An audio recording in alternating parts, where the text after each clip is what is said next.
Good morning, good afternoon, or good evening, wherever you are listening to the Podium Podcast from. Welcome back to another video where it is, of course, the 2025 Miami Grand Prix review, in which Oscar Piastri made it 3 wins on the bounce around the Hard Rock Stadium, as Lando Norris did finish second to make it a McLaren 1-2, and George Russell did manage to also get another podium for himself.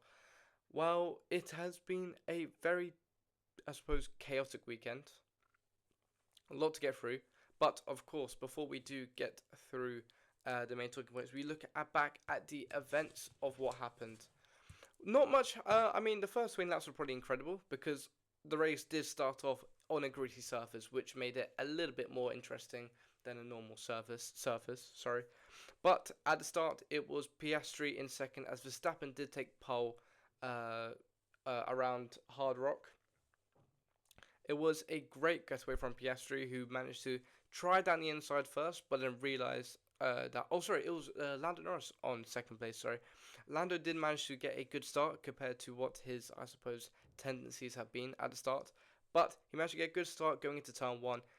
Didn't really make the move stick in the first corner because Verstappen did lock up a little bit. Going into the first corner, Norris then pulls it back to the inside to try and get a better exit, and then to try and, overtake into turn 2, maybe turn 3.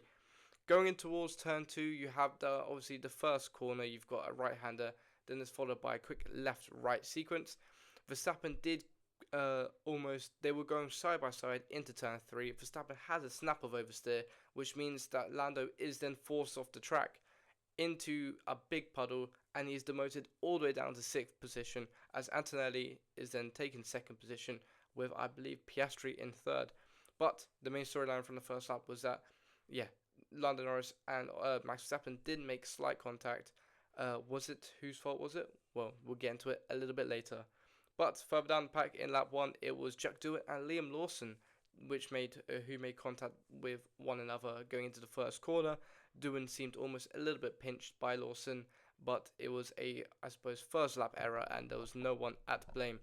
It did result, however, in Doohan's DNF later on that lap, as he had a severe puncture. That also meant a VSC was deployed, which meant on lap 4 it was race resume, and it was Oscar Piastri who was on momentum, coming back from 2 wins on the bounce. He was destined from 4th on the grid to try and win. He made a move into lap on the restart. He made moves into turn 11 for 2nd position, as Lando Norris did also make a move on Alex Albon to make it up to P5. Back out front, it was Piastri who was gaining on Max Verstappen, who seemed almost a little bit helpless in a Red Bull, which didn't seem the quickest around Miami. Regardless, Piastri was closing in to DRS range by the 10th lap, and then by, lap what lap was it? Lap 15. Lap 12. Lap 14. Lap 14. Piastri then, after a little bit of problems in the previous couple of laps, he managed to make the move stick going into turn 1, which left Lando Norris, who, as Piastri and Verstappen were battling, managed to close the gap after overtaking Antonelli and Russell. He managed to close the gap into literally a second, which meant that Verstappen then also had another problem of another McLaren behind him. But rain was inbound-ish. There were a little bit of drops, for maybe 2 minutes max, but it seemed that the storyline or the plot of rain coming in was slowly but surely, leaving the Miami circuit. But it meant that Norris was on charge against Max Verstappen, title rivals last year, almost title rivals this year, they still are. But it seemed that Verstappen did, in the next couple of laps, have everything covered. He managed to position his car well. He managed to really make Norris do the hard work, which is something you don't really want if you are fighting for a championship. After a couple of laps, at turn 11, after, the second straight, Norris managed to finally make a move on Verstappen and really take 2nd position to make it a 1-2. By that time, to then, not much happened, Bortoleto did have a. Oh, sorry. Oliver Behrman had um, a problem with his car on lap 29, a power unit issue, which meant that a virtual safety car was called out. Previously, Verstappen and Antonelli did pit, which allowed Russell and both McLaren drivers to come in and have a cheaper pit stop, which after the end of the race, after the pit stop, the VSC and the pit stops in general, by the lap 30 mark, it was a McLaren 1-2 Piastri about 8 or so seconds ahead of Norris, and George Russell managed to make the jump over um, over Max Verstappen, which was a bit surprising. But regardless, I mean, Liam Lawson did DNF on lap 38 from damage from turn 1 from the first corner, and Bortoleto did stop as he had also had a power unit issue, which caused an unvirtual safety car. But regardless, it was Piastri who managed to hold off Norris. Norris was closing in by a little bit, but not enough to keep the Australian to make it 3 wins on the bounce and to really cement a firm title, almost dominance at this point. But regardless, let's get into the talking points, which is what we come up with. I think the main talking point we're going to have to talk about is the Verstappen McLaren's battle, which seems to be the main talking point coming out of Miami. Was it fair? Was it not? Was it deemed a penalty worth? Well, if we look at it, if we look at the first corner, we look at the first turn, the first lap of the Grand Prix, Verstappen had every right to be a little bit argy-bargy. He came into turn 1, he went a little bit deep, he then had a really poor exit coming out of turn 1, he saw Norris come on the right hand side, probably in his right wing mirror, he saw Norris come, and he thought, you know what I'm going to do? Is I'm just going to literally give him a car's width. If he comes off the track, he goes off the track. That is not my problem. And to be fair, he did it. There was a slight snap of oversteer, which I don't think he expected because it's still a bit of a greasy surface. But still, Norris had to react. It was either be hit or carry on. So I mean, that is just what Verstappen does. Was it deemed a penalty? No. I would say that first incident at the corner was not deemed penalty worthy, because if you look at turn 3, Verstappen was ahead at the apex, which meant that it was his corner and it was just Norris charging through. The snap of oversteer made Norris have to react, and it was just fair racing at the end of the day. It is lap 1, which means that the FIA are a little bit more, the stewards are a little bit more lenient in that sort of scenario, but I think it was perfect racing. This is what we want to see from the top drivers, because if everyone is still single file and too scared to make a move, then what type of racing do we generally have? We also got, I suppose, maybe Lando's lack of, I suppose, racecraft, which, I mean, it's very interesting to see Piastri and Norris both have a go at Verstappen, who was doing the same thing. Piastri, it took him maybe a lap or two to get ahead of Verstappen, but that was just down to be fair, a Verstappen problem. He locked up going into turn 1, which meant Piastri could easily brake early, swoop down the inside, was actually take the racing line and carry on at turn 1. However, with Lando, it seemed a little bit difficult. It seemed that Verstappen almost races him a little bit more differently compared to other drivers. It also seems that Verstappen can position his car to the T, which he does. He will position it right in the middle of the track, which makes Lando do the hard work. Go on a dirty, I suppose, dirty part of the track, and make him work for the place, I suppose. We saw in turn 1, Verstappen will literally know what to do. He'll go onto the middle of the track, go on the inside. It's his corner. He's entitled to it. And it'll make Lando back off eventually. You look at turn 11 as well. Put his car right in the middle of the corner, and Lando would have to either dart down the inside or really, really make it work around the outside. He did try and dart around the inside, which pushed both of them off the track, which meant Lando had to give that position back. But he tried it again, to be fair, and he made it stick, but it was still a very long, I suppose, it was a really unnecessary. I think Lando does need to really think about his racecraft. I think Max does race him differently, but if you're in a title fight, it doesn't matter who you fight. You have to make sure that you, in a better car, get ahead of that driver ASAP. And it does bring the question: did it bottle here? Did it really jeopardize later on in the race his chances of winning? 100%. You look at turn one. If he backed off and skipped that P2, it would have been a matter of time. Even if he took 5 laps instead of like maybe 3 laps, which he did in real life. If he took maybe 5 laps even, he would have made that move stick, going to take first, and it could have been smooth sailing from there on. His pace was exceptional, to be fair, Lando. So, I mean, his time spent, messing around with Verstappen was arguably the, I suppose, his kryptonite this weekend, and I think he really needs to, I suppose, it's getting to the point now where we know how horrible dirty air is to the car. Qualifying is even important, but Lando did outqualify Piastri by 2 places, and he was starting on the front row. Yes, Verstappen probably didn't have the race pace, but still, you are in the quicker car. You are expected to go and make it work. So, I mean, I think Lando will definitely take it on the chin. I mean, he even said, I think Jensen Button was doing the press conferences after the Grand Prix, and he said, "I'm doomed if I do. I'm doomed if I don't. People would be angry if I didn't make that move on the first lap. People would be upset if I did make the move on the first lap." So you can kind of see it from his side. Personally, what would I do? I would have backed off. If I knew that my car was quicker in the race, there is not really a need to push that heavy, and ultimately, it might have costed him a win. I think we also need to talk about maybe Kimi Antonelli, because he has had, I suppose, a very, very, well, I mean, we haven't even talked about sprint, but he's had a very exceptional weekend for me personally, because, I mean, come Friday evening, he puts on pole, which is absolutely exceptional compared to Verstappen, the likes of McLaren's, even his own teammate. He outqualified by 5 places. Sprint race was a bit unfortunate with the with the pit error, with Verstappen coming out the pit lane when he shouldn't have, with an unsafe release. But and obviously he broke his front wing.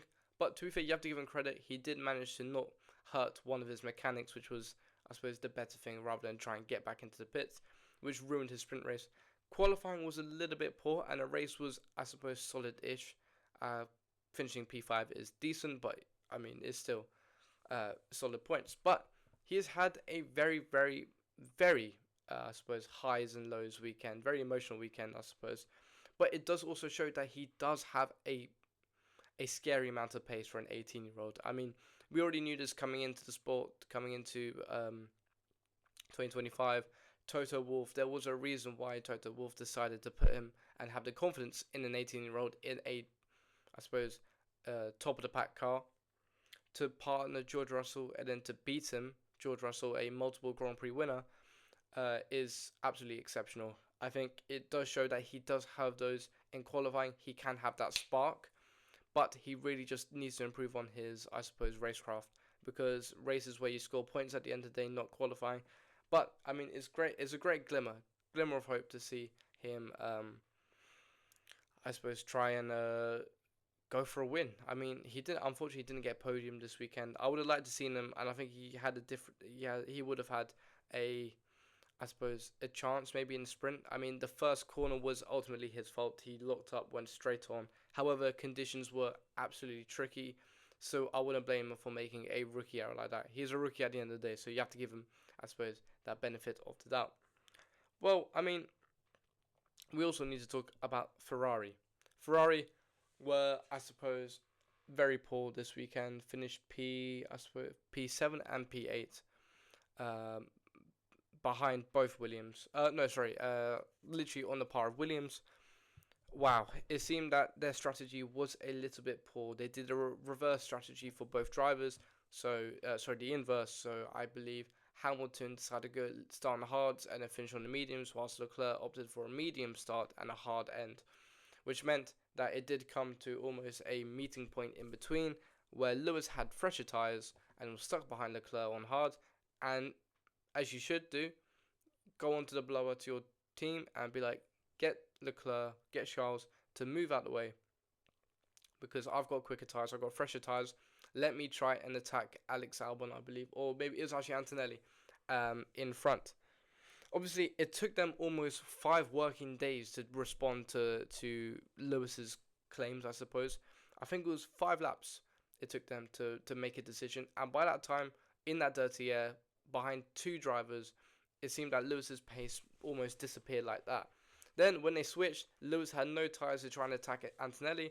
Then it came the other problem where Leclerc's hards were coming in at the end of the stint quite nicely. And then Leclerc was saying, let's switch positions again. It just seems that they just aren't really in sync, Ferrari and their drivers.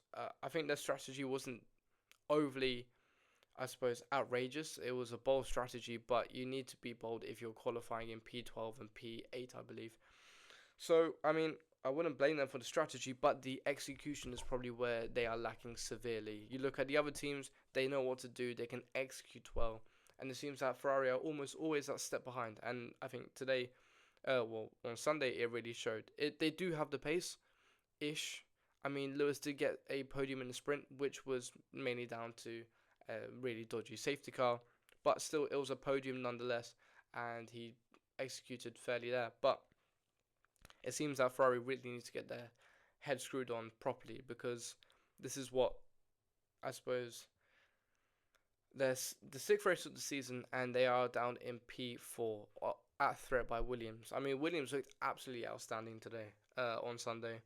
And so, I mean, it might be a Ferrari-Williams battle for P4, which count me in if that happens, because that would be a very interesting storyline to what happen after what's happened, I suppose, last year with the driver switches. Let's go to Alpine now, and this might not be to do with. Sorry, I don't know why I'm leaning back. This might not be to do with the Grand Prix, the Miami Grand Prix itself, but regardless, it is something we need to talk about. I will make a video later about the Alpine saga, because it's just come out today, which I called on my Twitter. If you want to follow, the handle is at the Podium Blog F1.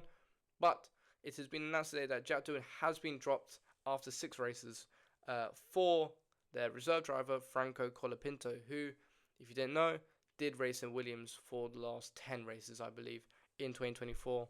Did a very good job, Colapinto. He scored points. He's a fast driver. He's a talented driver. But it does seem that they've lost all faith in Jack Doohan. Is this a good idea? Personally, I really don't know. I think maybe it was a bit too harsh to drop Jack after 6 Grand Prix. That's, I think, probably a record that I've known. As you know, Liam Lawson. But, I mean, at least Liam Lawson had a V-carb seat to go to. Jack Doohan is now, realistically, his Formula 1 career is over. I mean, he didn't do much. I suppose his things were lackluster. His performances were lackluster. But he wasn't exceptionally far off his teammate.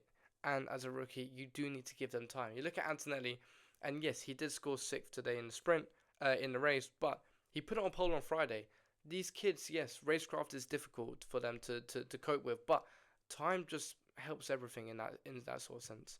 They're there for a reason, and yeah, I mean, I'll make a video about it probably later on this week, but for me personally, yeah, it was a little bit disheartening to see a rookie's, I suppose, dreams destroyed in six races, not like 3 months. So yeah. We also got the news today that Flavio Briatore is stepping in as team principal role, as Oliver Oakes has resigned. Seems like Alpine, God, a lot is happening with Alpine at the moment.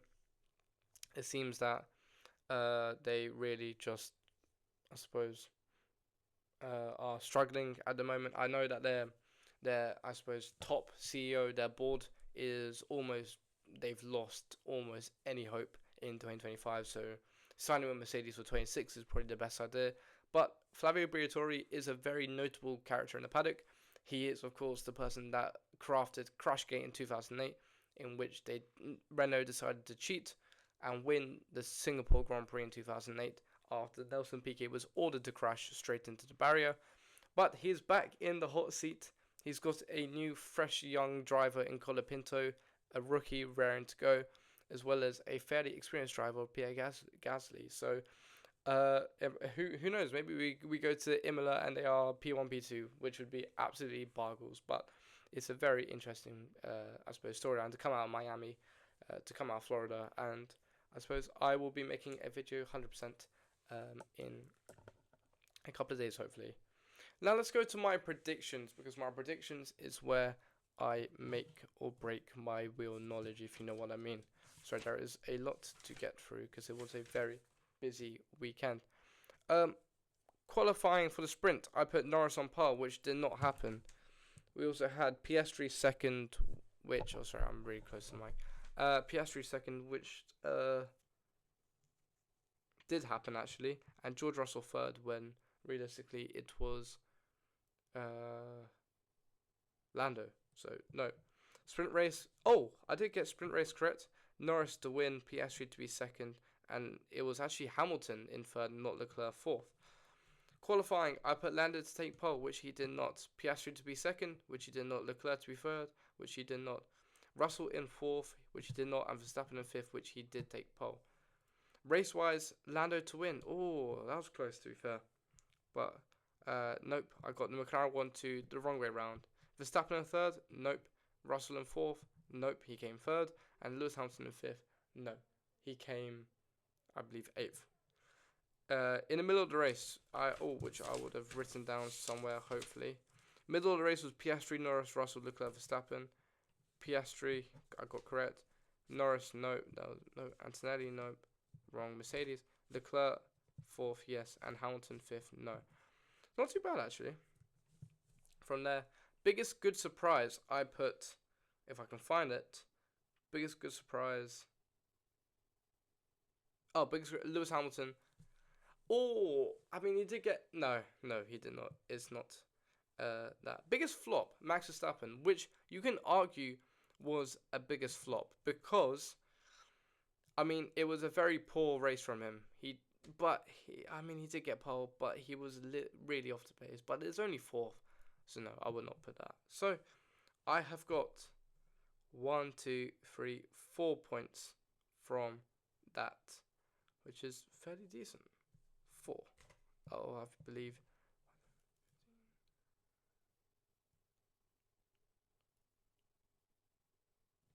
Out of 26. 4 out of 26. I think that's actually probably my best score so far. Alright, let's go on to look at the championship because the championship is, of course, what matters.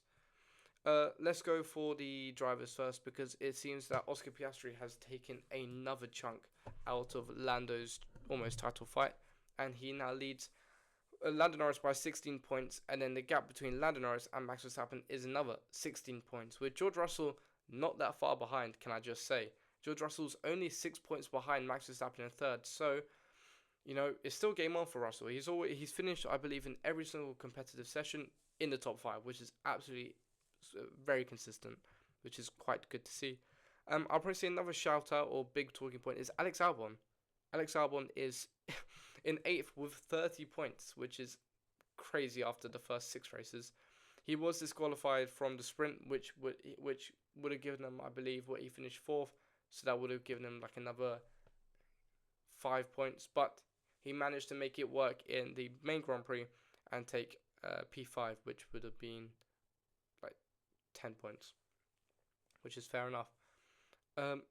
But there are still some drivers to be not scoring points who have yet to hit off the mark. Fernando Alonso is still, compared to his teammate, Fernando Alonso is yet to score a point, as well as Lawson. Jack Doohan will probably not score a point this year anyway, and Gabriel Bortoleto, who had a DNF in Miami. If we just look at Lance Stroll, by the way, Lance Stroll is on 14 points whilst in 10th, whilst his teammate is in 17th and 0. So it seems that, to be fair, maybe Stroll's having a very underrated season, I suppose. Let's go for the championship. And the championship, of course, McLaren have taken a huge chunk out of Mercedes. Mercedes have moved to second, they were already second. And Red Bull are in third, as Ferrari are not that far off Red Bull, actually, in fourth. But if we look at the battle for 8th between Racing Bulls, Alpine, and Sauber. Oh, yeah, Sauber. They are all separated by 2 points, which would mean that the battle would be very interesting to see. Let's go for biggest flops now. Biggest flops and biggest, I suppose, drivers of the week or teams of the week. But I've gone for my first biggest winner of the week has to be McLaren. A 1-2 in a sprint, a 1-2 in a race. They've managed to secure maximum points in Miami, and they've managed to really show that they can win by 30 seconds, which was absolutely incredible. Antonelli also has to be another shout for me personally. Pole on Friday was great. Sprint was a bit unfortunate. Qualifying in a race for the main Grand Prix was decent. So I think it's been a very good weekend for Antonelli. He's shown that he can match his teammate if he wants to. Well, obviously, he will. Alex Albon now. Alex Albon, I will probably say, is my another driver today. Unfortunately, he got disqualified in the sprint race because that would have been, as I said, 5 more points in the bag. But he managed to make it work in the main Grand Prix, and he's managed to put his total up to 30 points in the first 6 races, which is, I think, nearly double what he got in 2024 already. And he's put his teammate to shame quite a lot. I think every single time this season. Let's go for the biggest flops now from the Miami Grand Prix, and for me, Ferrari. Ferrari looked extremely off the pace. They were fighting the Williams for the last point scoring places. They seemed off the pace. Their execution was horrible. The drivers weren't happy with it, of course, and it just seems that anything that can be going wrong is going wrong for Ferrari. Yes, they did manage to get a podium in the sprint, but still, that was due to a very, very dodgy safety car. We also have to look at Jack Doohan as well. He has lost his seat, unfortunately, at the end of the day. It seems that I don't think he will be racing in Formula 1 for the season at least. Maybe Cadillac will approach him for 26, but realistically, he will be looking at endurance racing, IMSA, WEC. So, yeah, a DNF in turn 1 has really put the final, the final nail in the coffin for him. And Fernando Alonso as well. Fernando Alonso has been fairly poor this weekend. Let's not beat around the bush here. He has made it still no points scoring performances, and he has, at the end of the day, given, I suppose, Ostrama, I suppose, in the sprint race he did crush, and in the main Grand Prix he did spin by just his own fault. A rookie error for a guy which I guess is supposed to be a rookie, but realistically he is, 44, 45, and he's being put to shame by his teammate once again, which is really, really not getting talked about a lot, but is interesting nonetheless. Anyway, I think that is a perfect place to wrap. Oh, Grand Prix. What do I rate the Grand Prix out of 10? I'm going to say 6 out of 10 for the Grand Prix. Great start. I mean, the first 20 laps were exceptional, but it kind of petered off at the end, unfortunately. But still, nonetheless, a decent Grand Prix. Make sure you like and subscribe, and have a simply lovely day. Goodbye.